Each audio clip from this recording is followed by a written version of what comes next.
is actually my first video, and I wanted to share about this mini bike that I've actually made out of broken scooter parts and literally just metal bars that I've got from Brandon's warehouse. The total cost of this thing was probably around like $200. Considering that, you know, all the parts from the e-scooter isn't accounted for, such as the battery and the wheels, as well as this section here, the back drive frame, which I literally just installed onto the frame. You know, I want to talk about how I designed the frame. Since I didn't record any previous footage of me welding it, I'm not going to be able to show you guys the process through video, but I do have some photos of the design process I went to get here. I want to share just what I could do to improve, and if you wanted to make a mini bike like this, how you could do it and make it even better than this, because this isn't that ideal. Anyway, I'm going to share some footage as well.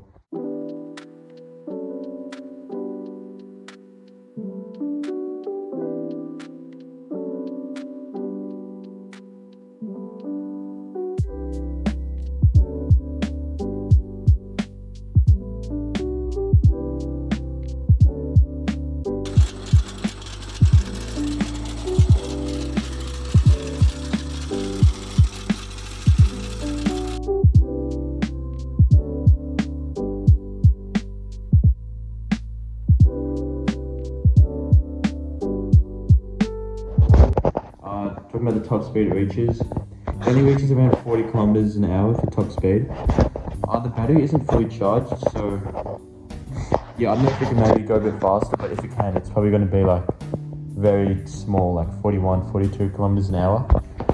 Anyways, you can see here the mini bike.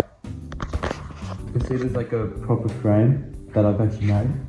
So I actually made this frame on Onshape. As you can see here, the welds around this section here seem very nasty. It's kind of because after I actually designed the mini bike, I didn't have enough support structures holding the fork in place. So after I was riding it for like a couple of hours, the fork just collapsed on myself, or just collapsed on the mini bike, and so I had to repair it. And as you can see, the last minute repairs of these welds aid in support for holding the fork up. That was definitely a big problem with this mini bike. Not just that, before with the e-scooter, the main reason why I actually decided to use an e-scooter part was because my dad, he was going to throw out this e-scooter we had, and mainly it was because it was broken, right? The motor wasn't working. I can show you guys the motor. Yeah, the motor's here. Anyway, this is the motor that was connected to the e-scooter. It broke. I'm guessing with like the Hall sensor wires internally inside the motor doesn't work. This is because I like tested the resistance across each like wire here. The resistance was fine, and the motor actually did spin.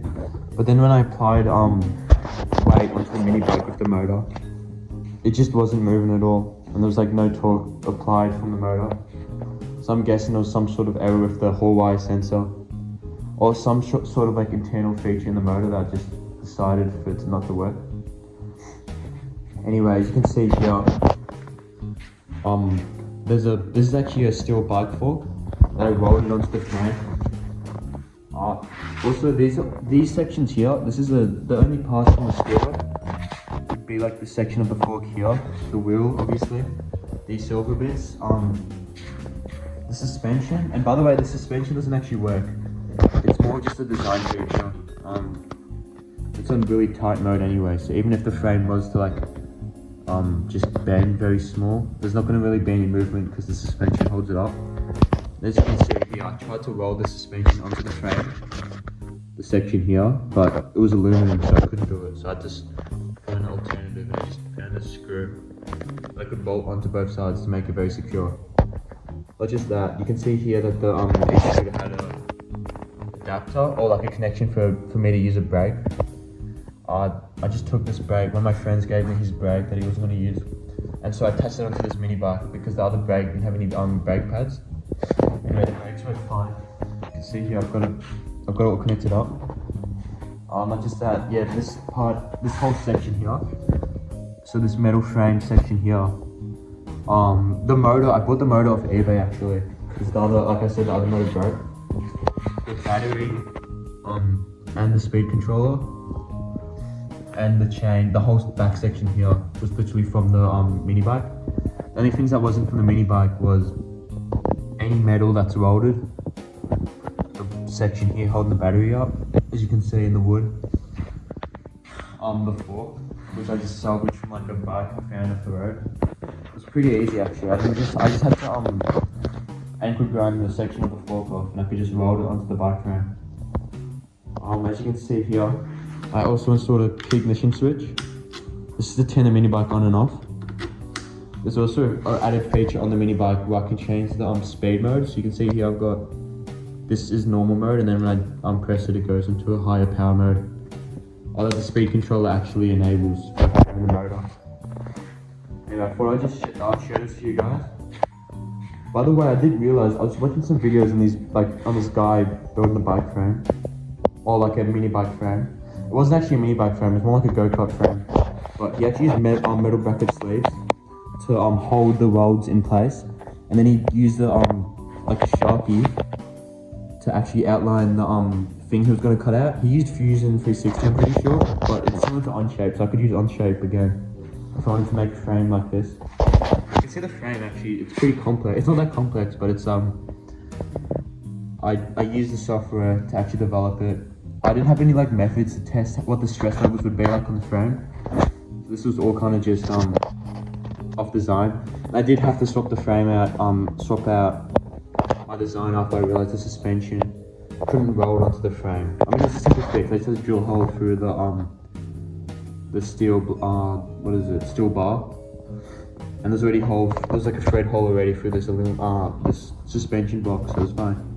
Anyway, I used, as you can see here, all the angles I've used was 45 degrees. This was because when I was designing the mini bike, I only had access to these steel brackets. These aren't steel brackets, they're like just angled, what do you call it, blocks to hold the steel in place. So yeah, anyway, that worked pretty well. I was able to get a pretty accurate frame made. Also, I had to make the frame fit this section of the scooter. So you can see here, I welded it onto the frame and I screwed it in just for extra support. And this just holds the back side of the e-scooter, which connects to the mini bike, obviously. For the wires wasn't that hard to control. I did have to do a bit of just working around it. Trial and error mainly was the main reason for me setting this up, because the ignition coil, it had 3 wires. I'm pretty sure it did, and you have to short it for it to turn on. I think it sends a signal to the speed controller, which then allows the battery to power the mini bike via this throttle. So yeah, that took a bit of a while, and I had to find out the motor was wrong as well, and not the speed controller. I did actually buy another speed controller to test if the motor was working or not. But yeah, nothing. I don't think the other speed controller even worked at all. I'm not really sure why. I think it's the compatibility of the throttle, because this specific throttle was made, I guess, specifically for the speed controller. It's a Chinese brand as well, so I couldn't get that much details on it. But yeah, no, the performance of this mini bike is pretty good. Definitely a lot more features I could have done, like the range of motion from the steering wheel. Yeah, it's not that good, as you can see. So whenever I try to make a turn, it just turns like I have to take a long time. Actually, I have to stand up and I have to turn the mini bike itself. If it's a really tight corner. If it's not, I can turn in, but I have to go really slowly. And yeah, it's about using your momentum as well. There's also a charging port here. By the way, if you have a charging port, never charge directly from the speed controller. As you can see, right, the speed controller has a charge connection, but the battery itself has a charge connection as well. You always want to use the battery one because it's got a BMS controller inside of it. This just allows you to properly charge the battery without damaging it, because the speed controller is charging directly from this section here. And you don't want to do that. It's like, it can damage the battery. It's really risky, so yeah, I wouldn't plan on doing that. Just have like the correct connection up. This is the you can see here. I just connect this directly to here. to actually charge it. And to determine how much voltage, well, to determine if I need to charge the battery or not, one, you can either measure the voltage across here. This is the power supply, obviously, of the battery. It's supplying DC. And then the AC output, as you can see here, is put through an inverter, which feeds the brushless motor.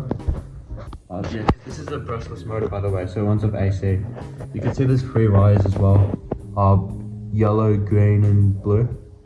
It's the AC source. And there's Hall sensors as well, that's to like determine what position your motor's at.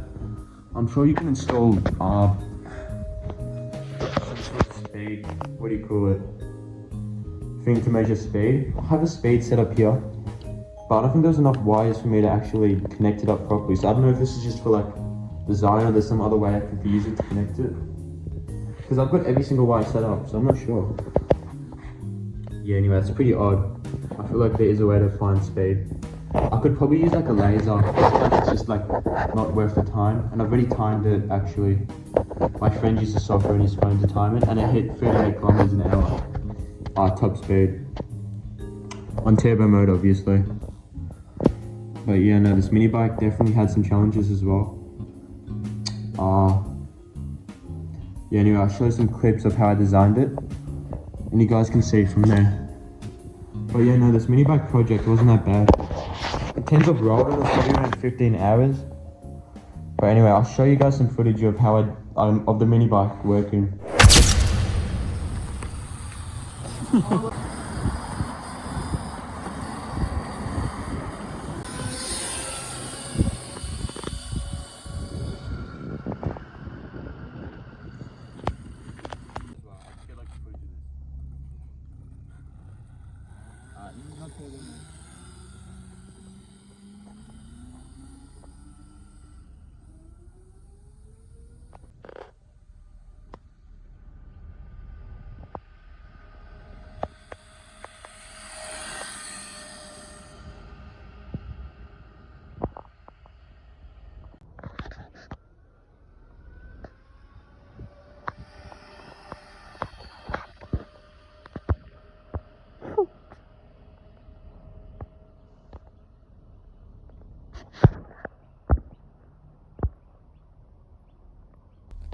Is that a better angle? It's ultra wide, so it sees like a lot. Okay. As you guys can see, there's a flat road, huh? I'll film it. Sorry. Okay. Yeah, film it on there as well. I'll just get like footage of this. Alright, this is not turbo mode. This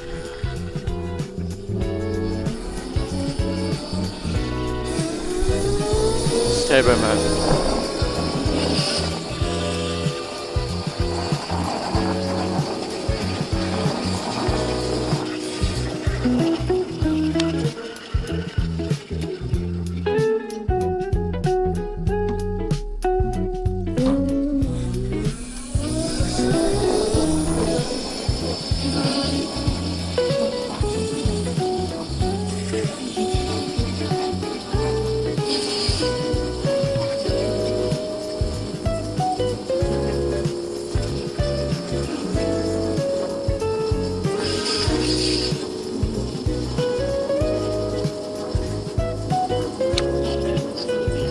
Oh!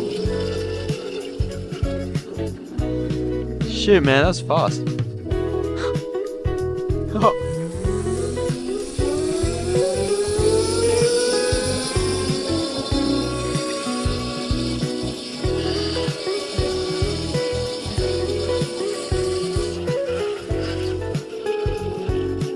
Was it fast? It looks pretty slow on camera. Does it actually? Yeah. Do you wanna ride it? You wait, yeah. Okay. I need to screen record this. See how fast we're actually going. Mate, so this is not turbo mode, this is turbo mode. Just keep it on turbo. Alright, middle acceleration. If it's not turbo, it's not good. Be careful though, like. Yeah.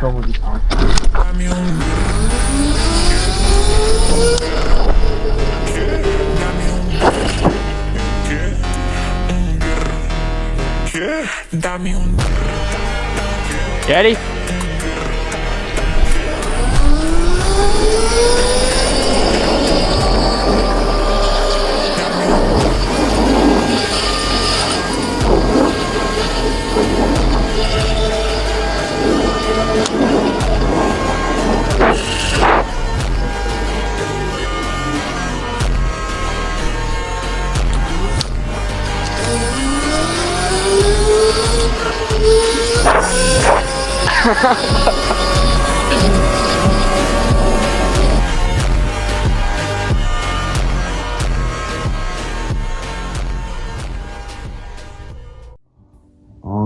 Yeah, as you can see as well, the seat is made from I just chopped it off from like a normal seat in the rubbish as well. So you can see there's a lot of rubbish involved in this mini bike. Partially because of the budget. Obviously, if I had access to more cash, or if I was willing to spend more cash on this project, it definitely will be more better. It'll be a lot more powerful as well. The battery is rated at 1600 watts. The motor is rated at 1800 watts because I couldn't find the exact model type. But I mean, it doesn't really matter. I mean, it's not like the battery's going to supply too much because the speed control limits that.